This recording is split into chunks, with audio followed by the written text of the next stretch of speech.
कौन सा यंत्र समुद्र के स्तर के ऊपर की वस्तुओं को देखने के लिए पनडुब्बी में प्रयोग किया जाता है?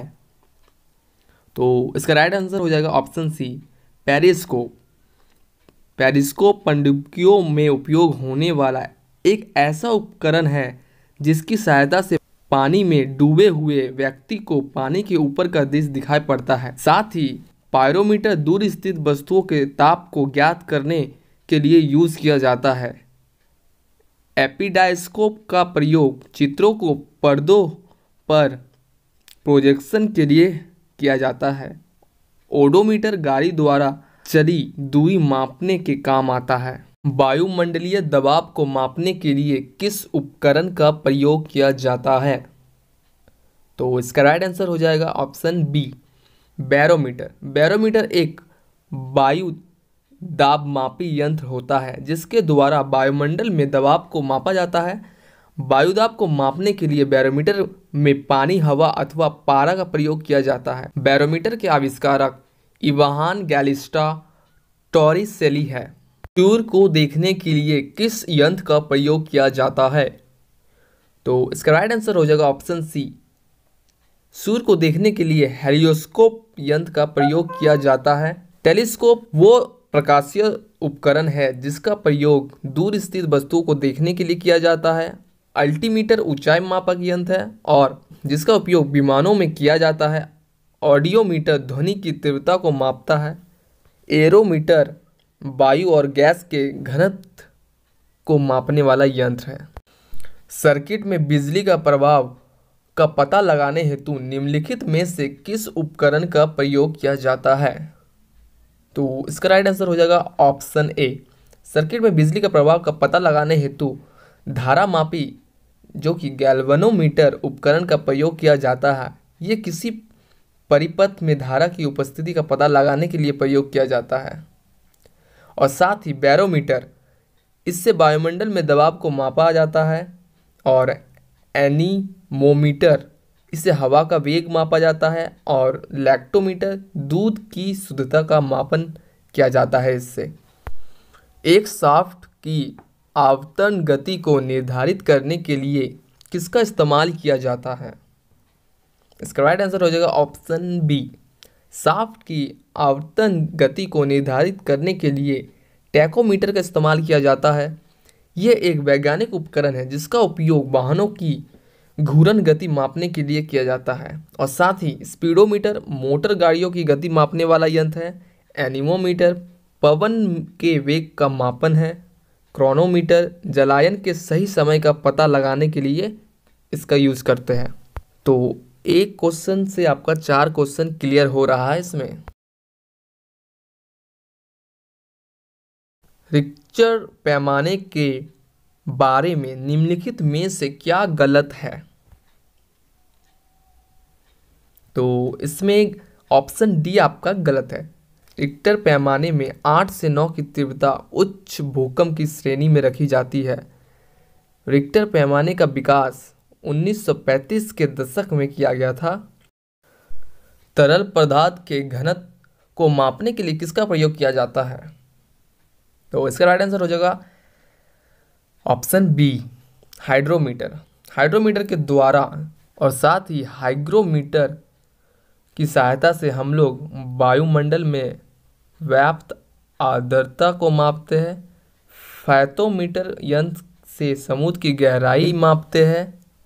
हेपिसोमीटर का उपयोग समुद्र तल से ऊंचाई ज्ञात करने के लिए किया जाता है। पानी के अंदर की वस्तु का पता लगाने के लिए किस यंत्र का उपयोग किया जाता है? तो इसका राइट आंसर हो जाएगा ऑप्शन सी, सोनार। सोनार का उपयोग पानी के अंदर की वस्तु का पता लगाने के लिए किया जाता है। ये साउंड नेविगेशन एंड रेंजिंग से जाना जाता है। इसमें अल्ट्रासोनिक वेव्स जनरेट करके पानी के अंदर भेजे जाते हैं जो वस्तु से टकराकर रिफ्लेक्ट होती है और जनरेटर से रिसीवर द्वारा रिसीव किया जाता है, जिससे पानी के अंदर वस्तु की स्थिति का पता चलता है। दबाव को किससे मापा जाता है? तो इसका आंसर हो जाएगा राइट ऑप्शन सी, दबाव को बल एवं क्षेत्रफल से मापा जाता है। इसका SI यूनिट होता है पास्कल, जिसको न्यूटन पर मीटर स्क्वायर भी बोलते हैं। ब्रेक लगाने पर एक कार मुख्य रूप से किस बल के कारण रुक जाती है? इसका राइट आंसर हो जाएगा ऑप्शन सी, घर्षण। ब्रेक लगाने पर एक कार मुख्य रूप से घर्षण बल के कारण रुक जाती है। संपर्क में रखी दो वस्तु के मध्य एक प्रकार का बल कार्य करता है जो गति करने में वस्तु का विरोध करता है। ये बल ही घर्षण बल कहलाता है। घर्षण बल की दिशा सदा वस्तु की गति के दिशा के विपरीत होती है। रोलर कोस्टर की सवारी में कौन सा बल कार्य करता है?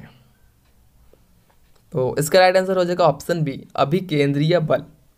रोलर कोस्टर की सवारी में अभिकेंद्रीय बल कार्य करता है। एक गतिशील वस्तु अनिवार्य रूप से क्या प्राप्त करती है? तो इसका राइट आंसर हो जाएगा ऑप्शन ए, गतिज ऊर्जा। एक गतिशील वस्तु अनिवार्य रूप से गतिज ऊर्जा यानी कि काइनेटिक एनर्जी प्राप्त करती है।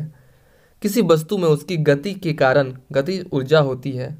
गतिज ऊर्जा किसी पिंड की वह अतिरिक्त ऊर्जा है जो उसे रेखीय गति अथवा कोणीय गति अथवा दोनों के कारण होती है। गतिज ऊर्जा यानी कि kinetic energy equal to 1/2 metre velocity square. जड़त्व यानी इनर्शिया का नियम किसके द्वारा दिया गया था? तो हो जाएगा ऑप्शन ए, आइजैक न्यूटन। जड़त्व किसी वस्तु का वो गुण है जिसके कारण वस्तु अपनी गति या विराम की अवस्था में किसी प्रकार के परिवर्तन का विरोध करता है। जड़त्व का नियम आइजैक न्यूटन द्वारा दिया गया था। न्यूटन के गति विषयक के प्रथम नियम को ही जड़त्व का नियम कहते हैं। निम्नलिखित में से न्यूटन का कौन सा नियम कार्य कर रहा है? दीवार पर फेंका हुआ गेंद क्यों टकरा कर वापस लौटता है? ये संबंध में व्याख्या प्रदान करता है। तो ये कौन सा नियम है? न्यूटन का तीसरा नियम यानी ऑप्शन सी। दीवार पर फेंका हुआ गेंद टकराकर वापस लौटता है जो गति के तीसरे नियम की व्याख्या करता है। जब दो वस्तु की पारस्परिक क्रिया में एक वस्तु जितना बल दूसरी वस्तु पर लगाती है, दूसरी वस्तु भी विपरीत दिशा में उतना ही बल पहली वस्तु पर लगाती है।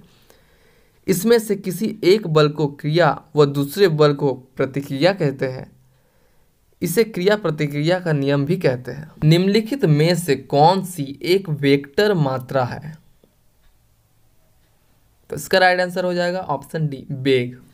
सदृश राशियां यानी कि वेक्टर क्वांटिटी वे राशियां जिनमें परिमाण के साथ साथ दिशा भी होती है सदिश राशियां कहलाती है। जैसे विस्थापन, वेग, त्वरण, बल, भार, आवेग, विद्युत संवेग आदि।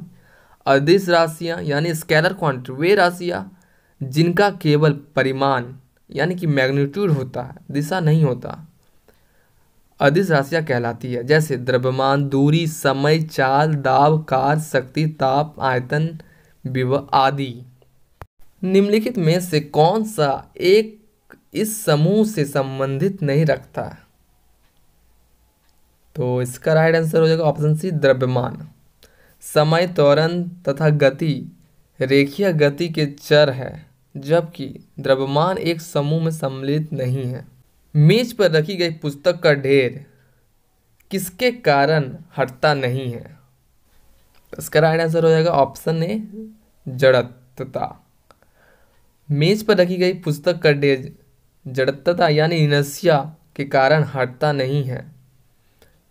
वस्तुओं का प्रारंभिक अवस्था, विराम या गति अवस्था में स्वतः परिवर्तन नहीं होने की प्रवृत्ति को जड़त्व कहते हैं। इसलिए न्यूटन के प्रथम नियम को जड़त्व का नियम भी कहते हैं। जब एक कार मोड़ लेती है तो वो कौन सा बल है जो हमें बाहर की ओर धक्का देती है? इसका राइट आंसर रहेगा ऑप्शन बी, अपकेंद्रीय बल। यांत्रिकी में अपकेंद्रीय बल एक जड़त्वीय बल है जो वितीय गति करती हुई वस्तुओं पर गति के पथ के केंद्र से दूर त्रिज्या की दिशा में लगता हुआ प्रतीक होता है। वास्तव में ये कल्पित बल फिक्सियस फोर्स यानी कि वास्तविक नहीं होता। इसीलिए जब कार मोड़ लेती है तो बाहर की ओर धक्का लगता है।